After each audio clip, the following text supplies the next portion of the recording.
Olá pessoal, estamos aqui mais uma vez no meu canal e hoje nós vamos estudar um pouquinho sobre economia. Se tu não viste os outros vídeos que a gente colocou aqui na playlist de economia, liberalismo clássico, setores da economia, nós vamos produzir aqui um determinado tipo de conteúdo que vai analisar as correntes da economia. Falamos já do liberalismo, vamos falar de Keynes hoje, John Maynard Keynes. Vai ter uma aulinha, né, um panorama geral sobre marxismo. Marxismo, inclusive, vai ganhar um curso aqui no canal, provavelmente nos próximos meses, né? E também vamos falar de neoliberalismo. Tendo esse processo, a ideia é trazer para vocês um panorama geral da estrutura desses pensamentos. A gente não está conseguindo, obviamente, né, aprofundar muito, mas alguns aspectos, algumas características que caem em provas e também ajudam na interpretação política vai aparecer aqui no canal, beleza? Hoje, como eu já falei, John Maynard Keynes, o keynesianismo. Fechou, gente? Bom, para a gente entender quem é John Maynard Keynes, a gente tem que entender o contexto da primeira metade do século XX. Keynes nasceu no final do século XIX, teve a sua formação em Oxford, no Reino Unido, e dentro desse processo sempre foi um interessado por economia. Chegou a atuar como servidor público do Estado inglês, com negócios envolvendo os negócios da Índia, teve outras atuações no papel na moeda, na Casa da Moeda. Então Keynes sempre teve uma perspectiva muito ativa neste sentido. Chegou a ser professor universitário no período anterior à Primeira Guerra Mundial, dentro desse patamar, dentro dessas discussões aí da economia. Beleza? Keynes, gente, vai ganhar muita força, vai começar a ser discutido no meio acadêmico e principalmente vai começar a ser discutido no meio econômico a partir da crise de 1929. Keynes tem o seu primeiro livro publicado que vai traçar um pouquinho do pensamento que a gente vai analisar aqui, chamado Teoria da Moeda. Não é ainda aquele livro magnânimo, aquela obra magna dele que a gente vai ter em 1936, que vai ser a teoria geral do emprego do juro e da moeda. Essa obra de 1936 e tem um papel absurdo, transformador ali nas perspectivas econômicas daquele tempo. Keynesianismo, gente, sem mais delongas para a gente não perder muito tempo, ele vai ganhar uma força com a crise de 29, mas vai se tornar uma política efetiva de Estado nos países centrais, nos países envolvidos, principalmente no pós-Segunda Guerra Mundial. Infelizmente, Keynes não pôde ver muitas suas ideias em curso, porque ele acaba vindo a falecer em 1946, apenas um ano após o fim da Segunda Guerra Mundial. Beleza? Mas que ideias são essas, né? O que o Keynes está propondo? Keynes, gente, ele vai começar a desenvolver o seu pensamento, principalmente a partir dos anos 20 em diante, em contradição, em contraponto à perspectiva liberal clássica.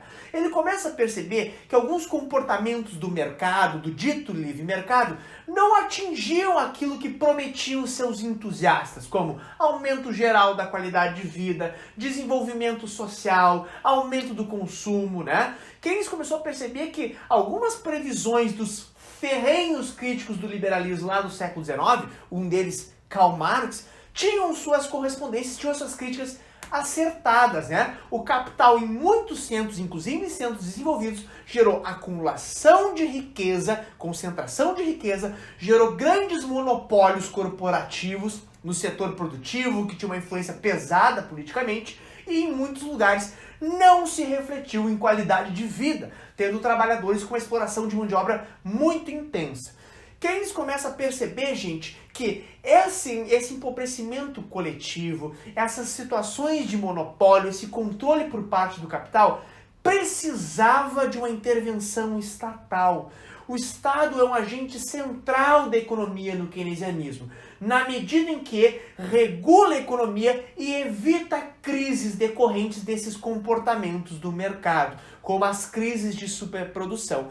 Quem está publicando, está começando a trazer os seus estudos nas décadas de 20, mas percebam que a crise de 29 vai provar princípios do pensamento keynesiano, né, muito acertados. Então, dentro dessa condição, gente, Keynes vai dizer o seguinte: o Estado deve intervir na economia visando distribuir renda a partir da política de geração de emprego para que esse trabalhador se torne, né, estou lá trabalhando, recebo o meu salário, esse dinheiro vai ser reinjetado na economia a partir do consumo, potencializando outros negócios e outros mercados. Então, para o Keynes, o Estado intervir como agente distribuidor de renda, permitindo uma coesão melhor, uma maior estabilidade do mercado interno, do mercado de consumo de uma forma geral, né?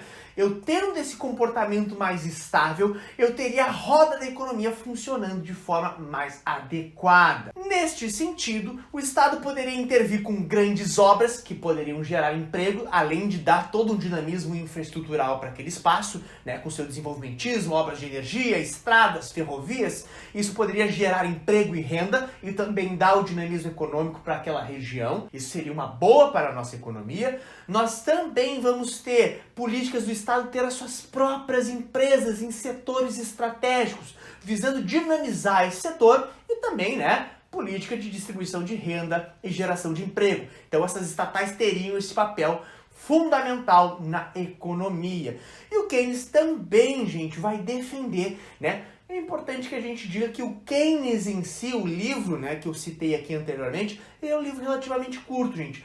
Muito do que é dito pensamento keynesiano foi desenvolvido ao longo do tempo, né? Por discípulos de Keynes, por outros, né, entusiastas do pensamento keynesiano. Mas uma das lógicas que é associada ao pensamento keynesiano, por exemplo, é um conjunto de políticas sociais que elevem os direitos dos trabalhadores e permitam, né, que o Estado, que o mercado de consumo fique, como eu já disse, mais estável.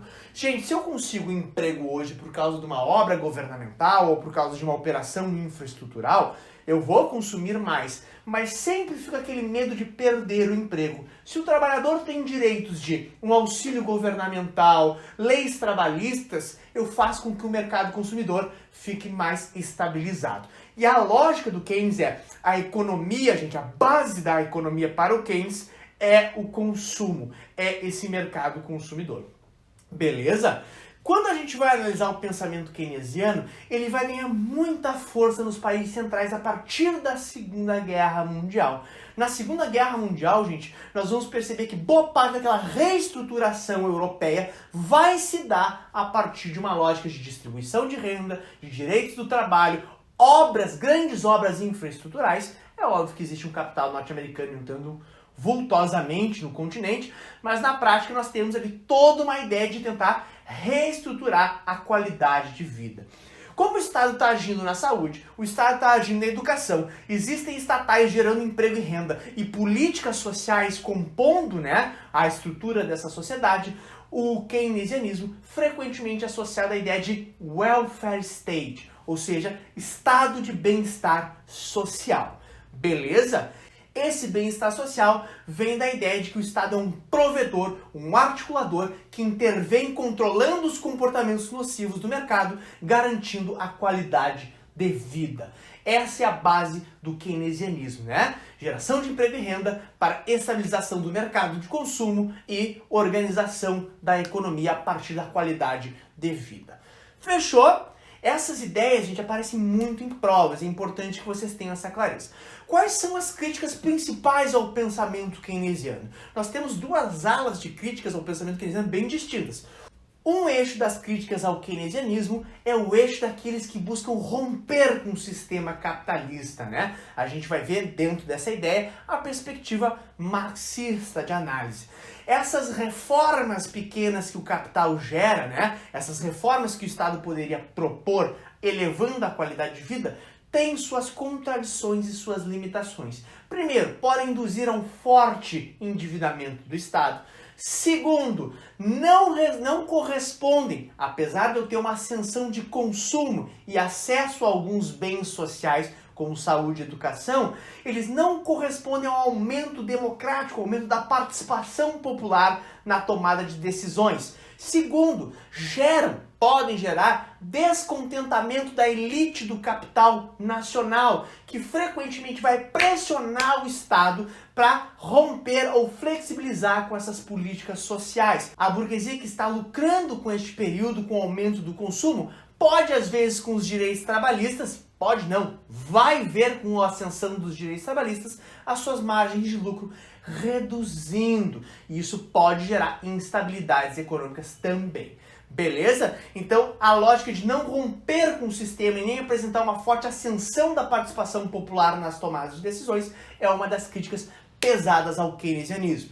Outra perspectiva, aí já por um outro lado, é a perspectiva neoliberal, que identifica no Estado interventor keynesiano um Estado opressor, um Estado que vai oprimir as dinâmicas do livre mercado, vai oprimir o indivíduo, vai matar o motor da economia, que não é o consumo, é a livre concorrência, né? Os liberais entendem que esse Estado assistencialista tiraria o ímpeto do indivíduo de buscar emprego, de buscar melhorar, gerando um conforto social, sem competição, sem grandes saltos qualitativos, que acabaria sendo nociva à economia. Os neoliberais defendem que o Estado keynesiano é um Estado burocrático, pouco dinâmico e atrapalharia mais do que ajudaria as dinâmicas econômicas.